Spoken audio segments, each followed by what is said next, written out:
नमस्कार दोस्तों, स्वागत है आप सभी का एकाक्ष ट्यूटोरियल्स पर। मैं हूं गौरव। फ्रेंड्स, उत्तर प्रदेश पुलिस भर्ती एवं प्रोन्नति बोर्ड के द्वारा एक भर्ती विज्ञापन जारी किया गया है। आप देख सकते हैं, यह ऑफिशियल वेबसाइट है उत्तर प्रदेश पुलिस भर्ती एवं प्रोन्नति बोर्ड की।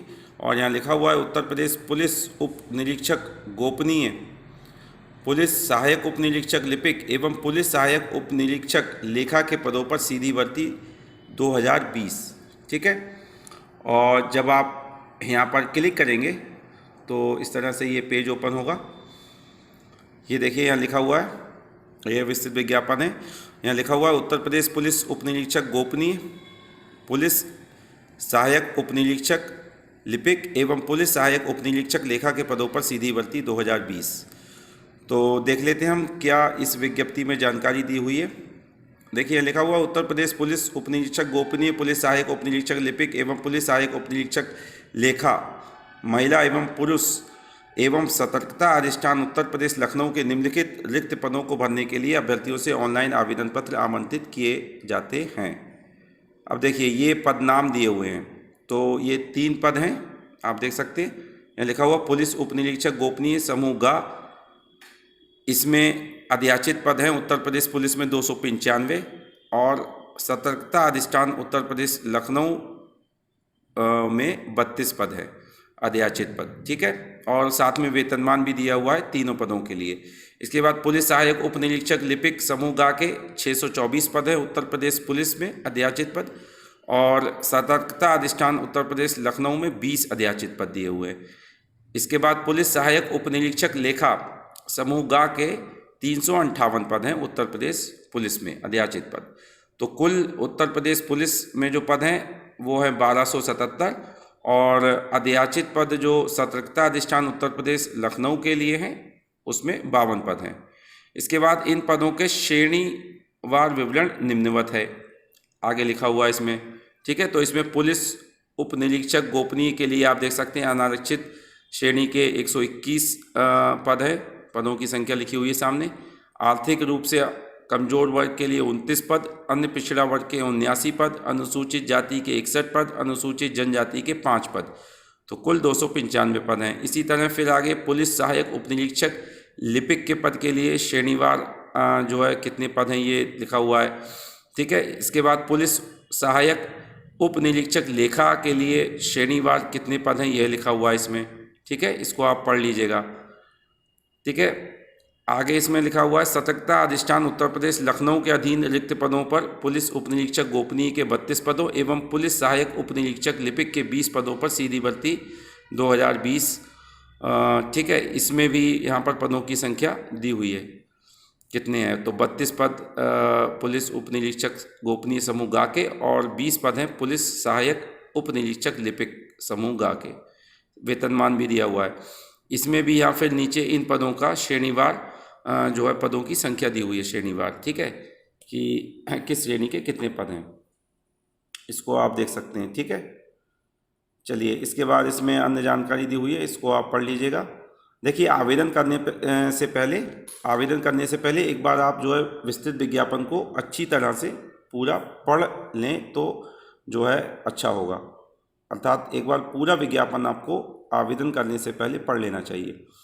ऑनलाइन आवेदन की समय सारणी देखिए। पंजीकरण अर्थात रजिस्ट्रेशन आरंभ होने की जो तिथि है 1 मई 2021 है और रजिस्ट्रेशन अर्थात पंजीकरण की अंतिम तिथि लास्ट डेट है 31 मई 2021। आवेदन शुल्क जमा करने की अंतिम तिथि है 31 मई 2021। आवेदन पत्र सबमिट करने की अंतिम तिथि यानी कि लास्ट डेट है 31 मई 2021। ठीक है। तो 1 मई से आवेदन प्रारंभ होंगे और अंतिम तिथि है 31 मई 2021 और आरंभ होने की तिथि है 1 मई 2021। आवेदन शुल्क इसमें दिया हुआ है। इस भर्ती प्रक्रिया के लिए आवेदन शुल्क 400 रुपये मात्र निर्धारित किया गया है। ठीक है। इसके बाद अब देख लेते हैं हम अहर्ताएँ क्या हैं। तो देखिए, राष्ट्रीयता संबंधी अहर्ता दी हुई है यहाँ, इसको आप पूरा पढ़ लीजिएगा। इसमें लिखा हुआ है भर्ती के लिए आवश्यक है कि अभ्यर्थी भारत का नागरिक हो या फिर दूसरे पॉइंट में लिखा हुआ है तिब्बती शरणार्थी हो जो भारत में स्थायी निवास के अभिप्राय से 1 जनवरी 1962 के पूर्व भारत आया हो, या इस तरह से आगे जो है इसमें और पॉइंट भी दिए हुए हैं, तो इसको आप पढ़ लीजिएगा ध्यान से। ठीक है। इसके बाद शैक्षिक अर्हता देखिए क्या है। पुलिस उप निरीक्षक गोपनीय के पद के लिए क्या अर्हता है? भारत में विधि द्वारा स्थापित विश्वविद्यालय से स्नातक उपाधि या सरकार द्वारा मान्यता प्राप्त समकक्ष अर्हता, अर्थात ग्रेजुएशन होना चाहिए मान्यता प्राप्त विश्वविद्यालय से भारत में, ठीक है। विधि द्वारा स्थापित मान्यता प्राप्त जो है कोई समकक्ष अर्हता या फिर ग्रेजुएशन की उपाधि होनी चाहिए, ठीक है, भारत में विधि द्वारा स्थापित किसी विश्वविद्यालय से। इसके बाद कम से कम 25 शब्द प्रति मिनट की गति से हिंदी टाइपिंग अर्थात हिंदी टंकण होना चाहिए इन स्क्रिप्ट कीबोर्ड पर यूनिकोड में, और साथ साथ कम से कम इसमें लिखा हुआ है 30 शब्द प्रति मिनट की गति से अंग्रेजी टंकण या इंग्लिश टाइपिंग जिसको कहते हैं, ठीक है। इसके साथ ही साथ न्यूनतम 80 शब्द प्रति मिनट की गति से हिंदी आशुलिपि श्रुतिलेख, ठीक है। कितनी होनी चाहिए आशुलिपि के लिए गति? 80 शब्द प्रति मिनट। आगे लिखा हुआ उत्तर प्रदेश पुलिस भर्ती एवं प्रोन्नति बोर्ड द्वारा अवधारित शुद्धता के आधार पर अभ्यर्थियों को सफल घोषित किया जाएगा, ठीक है। इसके बाद आगे इसमें दिया हुआ है अर्हता जो दी हुई है पुलिस उप निरीक्षक गोपनीय के पद के लिए, वो है भारत सरकार के राष्ट्रीय इलेक्ट्रॉनिक एवं सूचना प्रौद्योगिकी संस्थान अर्थात नीलिट सोसाइटी, जिसको कि पूर्व में डोएक सोसाइटी कहा जाता था, इससे कंप्यूटर में ओ लेवल की परीक्षा उत्तीर्ण करना अथवा सरकार द्वारा उसके समकक्ष मान्यता प्राप्त कोई अर्हता धारित करना आवश्यक है। तो या तो ओ लेवल हो या उसके समकक्ष कोई अर्हता हो। इसके बाद पुलिस सहायक उप निरीक्षक लिपिक के पद के लिए क्या अर्हता है? तो इसमें भारत में विधि द्वारा स्थापित किसी विश्वविद्यालय से स्नातक उपाधि या सरकार द्वारा मान्यता प्राप्त समकक्ष अर्हता।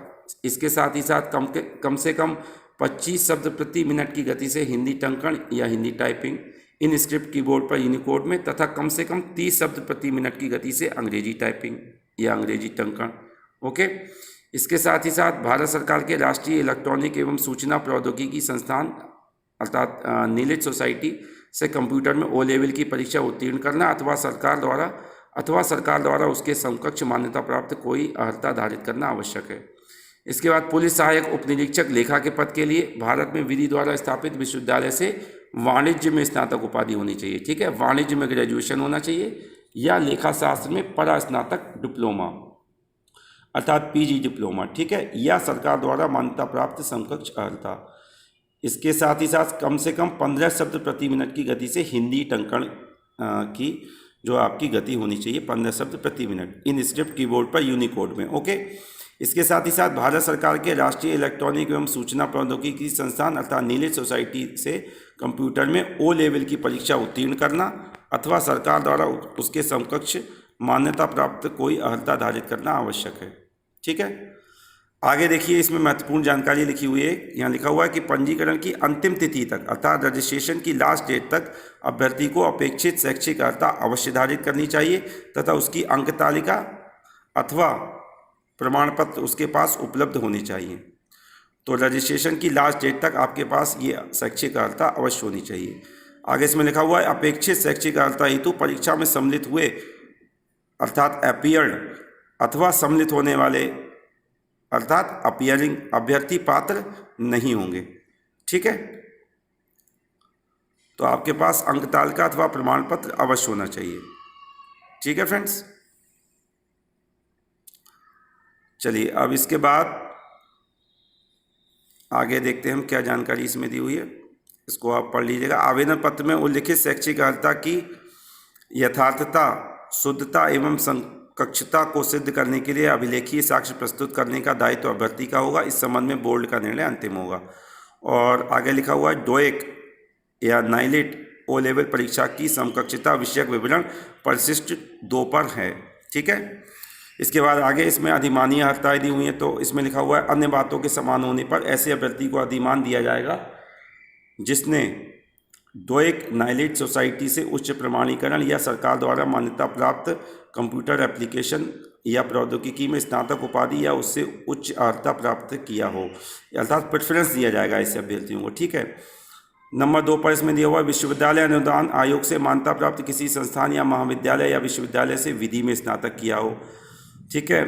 आगे लिखा हुआ है प्रादेशिक सेना में कम से कम 2 वर्ष की सेवा की हो। नंबर 4 राष्ट्रीय कैडेट कोर का B प्रमाण पत्र प्राप्त किया हो, ठीक है। अब देखिए आयु सीमा के बारे में क्या जानकारी दी हुई है। इसमें लिखा हुआ है भर्ती के लिए यह आवश्यक है कि अभ्यर्थी ने दिनांक 1 जुलाई 2021 को 21 वर्ष की आयु पूर्ण कर ली हो और 28 वर्ष से अधिक की आयु पूर्ण ना की हो, अर्थात अभ्यर्थी का जन्म दिनांक 1 जुलाई 1993 से पूर्व एवं 1 जुलाई 2000 के बाद ना हुआ हो। ठीक है, आगे इसमें अधिकतम आयु सीमा में छूट के बारे में जानकारी दी हुई है। ठीक है, इसको आप देख लीजिएगा। अनुसूचित जाति के लिए, अनुसूचित जनजाति के लिए, अन्य पिछड़ा वर्ग, ठीक है, भूतपूर्व सैनिक, उत्तर प्रदेश राज्यकर्मी। ठीक है, चलिए अब इसके बाद आगे देख लेते हैं हम क्या जानकारी इसमें और दी हुई है। इसको आप पढ़ लीजिएगा पूरा। इसके बाद वैवाहिक स्थिति, चरित्र, शारीरिक स्वस्थता। ठीक है, यहाँ पर देखिए क्या लिखा हुआ है। इसमें लिखा हुआ है अभ्यर्थी का चरित्र ऐसा होना चाहिए कि वह सरकारी सेवा में सेवा योजन के लिए सभी प्रकार से उपयुक्त हो सके। नियुक्ति प्राधिकारी इस संबंध में अपना समाधान कर लेंगे। आगे इसमें फिर वैवाहिक स्थिति के लिए जानकारी दी हुई है। सेवा में नियुक्ति के लिए ऐसा पुरुष, ऐसी महिला व्यक्ति, ठीक है, जिसने किसी ऐसी व्यक्ति से विवाह किया हो जिसकी पहले से जीवित पति अथवा पत्नी हो, या इस तरह से आगे और जानकारी दी हुई है। इसको आप पढ़ लीजिएगा। फिर शारीरिक स्वस्थता के संबंध में है जानकारी। इसके बाद इसमें भर्ती प्रक्रिया। अब देखिए आप, इसमें ऑनलाइन लिखित परीक्षा के बारे में जानकारी दी हुई है। यहाँ लिखा हुआ है कि यह चयन उत्तर प्रदेश पुलिस लिपिक लेखा एवं गोपनीय सहायक संवर्ग सेवा नियमावली 2015 यथा संशोधित के अधीन किया जाएगा।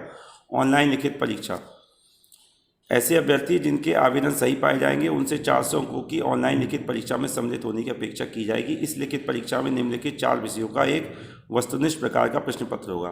तो ये 4 विषय का प्रश्न पत्र होगा और अधिकतम अंक 100 अंक होंगे हर विषय के। देखिए, सामान्य हिंदी कंप्यूटर ज्ञान के अधिकतम अंक 100, सामान्य जानकारी सामयिक विषय के 100 अंक, संख्यात्मक एवं मानसिक योग्यता परीक्षा के 100 अंक, मानसिक अभिरुचि परीक्षा, बुद्धिलब्धि परीक्षा, तार्किक परीक्षा के 100 अंक। ठीक है, आगे देखिए इसमें महत्वपूर्ण जानकारी दी हुई है कि लिखित परीक्षा में प्रत्येक विषय में 35% अंक और कुल 40% अंक प्राप्त करने में विफल रहने वाले अभ्यर्थी भर्ती के लिए पात्र नहीं होंगे। अर्थात प्रत्येक विषय में आपको 35% अंक अवश्य प्राप्त करने होंगे और कुल जो है वो 40% अंक परीक्षा में अवश्य प्राप्त करने होंगे। ठीक है, आगे लिखा हुआ कंप्यूटर आधारित लिखित परीक्षा प्रणाली के माध्यम से लिखित परीक्षा एक ही दिनांक को एकल पाली में अथवा एक से अधिक पालियों में अथवा एक से अधिक दिनांकों में विभिन्न प्रश्न पत्र के साथ विभिन्न पालियों में आयोजित कराई जाएगी। ठीक है, आगे इसमें लिखा हुआ है प्रत्येक पालियों के प्रश्न पत्र अलग अलग होंगे और आवश्यकता पड़ने पर अंकों के प्रसामान्यीकरण अर्थात नॉर्मलाइजेशन की प्रक्रिया अपनाई जाएगी। ओके, इसको आप पूरा पढ़ लीजिएगा आगे। और इसके बाद ऑनलाइन परीक्षा का पाठ्यक्रम, ठीक है, परिशिष्ट 1 पर है, इसको हम बाद में देख लेंगे। अभी देखो कि संवीक्षा एवं शारीरिक मानक परीक्षा के बारे में जानकारी दी हुई है। फिर पुरुष अभ्यर्थियों के लिए शारीरिक मानक परीक्षण के मानक, इसके बाद महिला अभ्यर्थियों के लिए शारीरिक मानक परीक्षण के मानक दिए हुए हैं, इसको आप पढ़ लीजिएगा ध्यान से।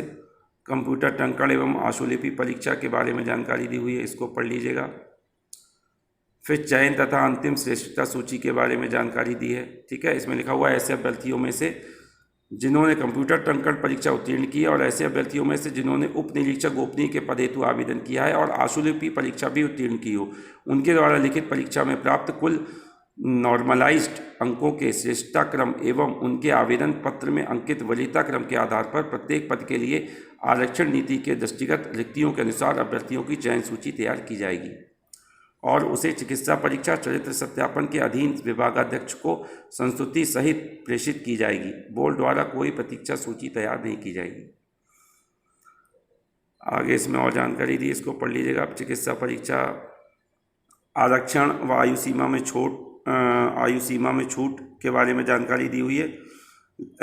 वर्टिकल आरक्षण, इसके बाद हॉरिजॉन्टल आरक्षण, ठीक है, इसको आप पढ़ लीजिएगा। इसके बाद अभ्यर्थियों के लिए महत्वपूर्ण सूचना, इसको ध्यान से पढ़ लीजिएगा। इसमें लिखा हुआ है ऑनलाइन आवेदन करते समय अभ्यर्थी के पास निम्नलिखित अभिलेख होने आवश्यक हैं। शैक्षिक अर्हता संबंधी अभिलेख, इसमें कि स्नातक उपाधि, अंक पत्र या प्रमाण पत्र, और डोएक नाइलेट सोसाइटी से कंप्यूटर में वो स्तर का प्रमाण पत्र या सरकार द्वारा उसके समकक्ष मान्यता प्राप्त अन्य अर्हता संबंधी प्रमाण पत्र। इसके बाद फिर अधिमानी अर्हता संबंधी अभिलेख यदि कोई है तो इनमें से आपके पास होना चाहिए। इसके बाद आरक्षण एवं अधिकतम आयु सीमा में छूट के दावे संबंधी अभिलेख यदि लागू हो तो इनमें से कोई भी आपके पास होना चाहिए, जो भी लागू हो।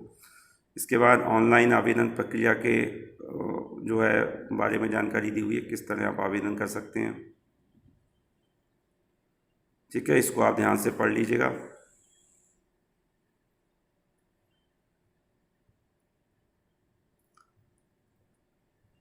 ठीक है, ये देखिए यहाँ पे अन्य जो है पॉइंट दिए हुए हैं, यहाँ पे लिखा हुआ है, ये सभी पॉइंट आप पढ़ लीजिएगा जितने भी पॉइंट लिखे हुए हैं। ठीक है, यहाँ लिखा हुआ विज्ञापित पदों पर की जा रही यह भर्ती अस्थायी है। ठीक है, और आगे लिखा हुआ है भर्ती दिवालिया ना हो तथा किसी न्यायालय द्वारा कभी दंडित ना हुआ हो। ठीक है, इस तरह आगे पूरी जानकारी इसमें दी हुई है। अब देखिए इसके बाद इसमें पाठ्यक्रम दिया हुआ है। ये देखिए उत्तर प्रदेश पुलिस लिपिक लेखा एवं गोपनीय सहायक संवर्ग की लिखित परीक्षा का पाठ्यक्रम, यहाँ विस्तृत पाठ्यक्रम दिया हुआ है। ठीक है, 100 अंकों के ये 4 विषय के जो है वो प्रश्न पत्र होगा, 4 विषयों का 100 अंक अधिकतम अंक हैं हर विषय के। ये सामान्य हिंदी का विस्तृत पाठ्यक्रम है। इसके बाद कंप्यूटर ज्ञान का है। ये सभी टॉपिक आप ध्यान से पढ़ के इन टॉपिक की तैयारी करें। इसके बाद सामान्य जागरूकता और करंट अफेयर्स, जनरल अवेयरनेस और करंट अफेयर्स। सामान्य जागरूकता अर्थात जनरल अवेयरनेस में सामान्य विज्ञान, भारत का इतिहास, भारत का स्वतंत्रता संग्राम, भारतीय संविधान, भारतीय अर्थव्यवस्था एवं संस्कृति और अन्य टॉपिक हैं। इसके बाद करंट अफेयर्स है। फिर संख्यात्मक एवं मानसिक योग्यता परीक्षा का विस्तृत पाठ्यक्रम है। इसके बाद मानसिक अभिरुचि परीक्षा, बुद्धिलब्धि परीक्षा, तार्किक परीक्षा का विस्तृत पाठ्यक्रम है। ठीक है फ्रेंड्स, तो एकाक्ष ट्यूटोरियल्स को आप सब्सक्राइब कर सकते हैं। हमारे चैनल पर आपको जनरल अवेयरनेस और करंट अफेयर्स की तैयारी कराई जाएगी और वीडियोस भी उपलब्ध हैं चैनल पर प्लेलिस्ट के माध्यम से, जनरल स्टडीज़ के और करंट अफेयर्स के, और ये जो टॉपिक दिए हुए हैं जनरल अवेयरनेस के इनसे संबंधित। ठीक है, और वन लाइनर टेस्ट भी चैनल पर कराए जाते हैं जिससे आप अपनी तैयारी को परख सकते हैं, और समय समय पर रीजनिंग के भी वीडियोस चैनल पर दिए जाते हैं। ठीक है, ये देखिए रीजनिंग के यहाँ पर टॉपिक दिए हुए हैं, इससे संबंधित वीडियोस भी चैनल पर समय समय पर दिए जाते हैं। ठीक है, तो एकाक्ष ट्यूटोरियल्स को आप सब्सक्राइब कर सकते हैं इस भर्ती परीक्षा की तैयारी के लिए, जनरल अवेयरनेस और करंट अफेयर्स की तैयारी के लिए चैनल को आप सब्सक्राइब कीजिए। और आगे इसमें ये देखिए जानकारी दी हुई है, DOEACC NIELIT computer O level स्तर के प्रमाण पत्र की समकक्षता का निर्धारण के संबंध में शासन द्वारा अनुमोदित समकक्ष प्रमाण पत्रों कोर्सों का विवरण है। ये देखिए इसमें यहाँ पर ये प्रश्न दिया हुआ है और सामने उसके उस विषय के संबंध में निर्णय दिया हुआ है। यहाँ लिखा हुआ है समकक्षता निर्धारण के विषय में परीक्षा, और सामने लिखा हुआ है डोएक नाइलेट से ओ लेवल कोर्स के समकक्षता निर्धारण विषयक निर्णय। पहला पॉइंट दिया हुआ है बीएससी में कंप्यूटर साइंस एक विषय के रूप में 3 वर्ष रहा है परंतु डिग्री बीएससी की मिली है, तो क्या यह ओ लेवल के समकक्ष अथवा ऊपर है? तो इसका निर्णय दिया हुआ है BSc computer science O level से ऊपर है। ठीक है, इसके बाद दिया हुआ है बीएससी में कंप्यूटर साइंस एक विषय के रूप में अंतिम वर्ष में रहा है तथा डिग्री बीएससी की मिली है, तो क्या यह ओ लेवल के समकक्ष अथवा ऊपर है? तो इसमें निर्णय दिया हुआ है बीएससी में कंप्यूटर साइंस 1 वर्ष तक है, ओ लेवल भी 1 वर्ष का कोर्स है, अतः यह दोनों कोर्स एक दूसरे के समकक्ष हैं। इस तरह से ये पूरी सारणी दी हुई है, इसको आप ध्यान से पढ़ लीजिएगा कि आपके पास कोई समकक्ष अर्हता है ओ लेवल के समकक्ष या नहीं है। आवेदन करने से पहले आप इसको ध्यान से पढ़ लें। इसके बाद ये आगे जो है कुछ प्रारूप दिए हुए हैं, प्रपत्र दिए हुए हैं। उत्तर प्रदेश के अन्य पिछड़ा वर्ग के लिए जाति प्रमाण पत्र का है। इसके बाद उत्तर प्रदेश के अनुसूचित जाति तथा अनुसूचित जनजाति के लिए जाति प्रमाण पत्र। फिर इसके बाद उत्तर प्रदेश के स्वतंत्रता संग्राम सेनानी के आश्रित के प्रमाण पत्र का प्रपत्र। तो इस तरह से फ्रेंड्स ये थी महत्वपूर्ण जानकारी। अप्लाई करने से पहले एक बार आप इस विस्तृत विज्ञापन को ध्यान से पढ़ लें। उम्र सीमा को, शैक्षिक अर्हता के बारे में जो जानकारी दी हुई है उसको आप ध्यान से पढ़ लें और उसके बाद ही अप्लाई करें। ठीक है। और एकाक्ष ट्यूटोरियल्स को आप सब्सक्राइब कर सकते हैं जनरल स्टडीज़ की तैयारी के लिए, करंट अफेयर्स की तैयारी के लिए, ठीक है। चैनल पर वीडियोस उपलब्ध हैं प्लेलिस्ट के माध्यम से, उनको आप देखिए और महत्वपूर्ण प्रश्नों का अभ्यास कीजिए। तो यह थी महत्वपूर्ण जानकारी। मिलते हैं हम अगले वीडियो में, तब तक के लिए धन्यवाद।